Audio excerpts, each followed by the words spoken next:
తిరుమల శ్రీవారిని పలువురు ప్రముఖులు దర్శించుకున్నారు. ఏపీ మంత్రి టీసీ భరత్, వైసీపీ ఎంపీ గురుమూర్తి దర్శించుకున్నారు.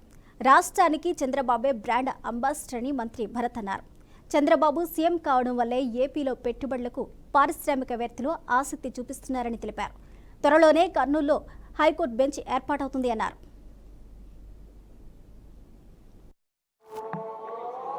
ఈరోజు తిరుమల వెంకటేశ్వర స్వామి ఆశీస్సులు బాగుండాలని చెప్పి ఒకటి రాష్ట్రానికి సెంట్రల్ గవర్నమెంట్కి ఏమైతే అడుగుతారో అవన్నీ కూడా నెరవేరాలని నేను మొక్కడం జరిగింది. సార్ అట్లా పోయి అడిగితేనే శాంక్షన్ అయిపోవాలా, అది చాలా బాగుంటుంది. అట్లయితే అలాగే రాష్ట్రానికి మంచి ఇండస్ట్రీస్ రావాలా, ఎక్కువ జాబ్ ఆపర్చునిటీస్ క్రియేట్ అయ్యే లెక్క చూసుకోవాలా. ఎందుకంటే పెద్ద ఇండస్ట్రీస్ వస్తే ఇక్కడ జాబ్స్ ఆల్రెడీ దాదాపు 20 లక్షల ఉద్యోగాలు ఇస్తామని చెప్పి మన గవర్నమెంట్ ఫామ్ అయిన తర్వాత ఆర్ బిఫోర్ మనం చెప్పడం జరిగింది.